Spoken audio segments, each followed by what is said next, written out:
రండి వచ్చి ఫోన్ చేయండి. ఆకలిగా లేదు, నువ్వు తినే. రే నువ్వైనా తింటావా? నేను ఆల్రెడీ పార్టీలో తినేసి వచ్చా. మానేయండి తిండి. అమ్మకి చెప్పే వెళ్ళాను కదా నా పార్టీకి. I just don't get her sometimes. రే నీకు ఇష్టమని సాంబార్ రైస్ చేశాను. ఆకలి లేకపోయినా తిను, యాషాలేమాక. అమ్మ నాకు అసలు అర్థం కాదు నాన్న. ఇప్పుడే తిట్టింది, మళ్ళీ ఫుడ్ అంట. మెంటల్.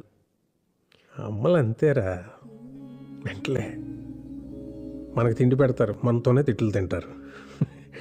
ఏమనుకోవాలని వాళ్ళు అంతేరా. గొడవ పడేది మనతోనే, మన మంచి కోసమే.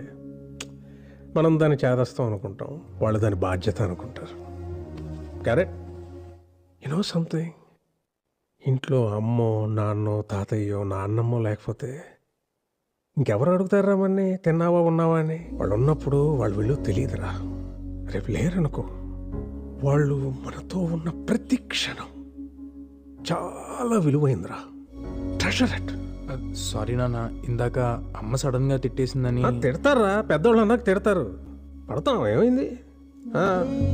ఈగో ఎందుకు మనకి? అన్నది మనోళ్ళేగా, మన కోసమేగా.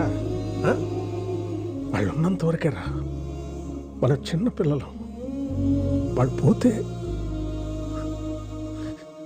మన బాల్యం కూడా వాళ్ళతో తీసుకుపోతారా.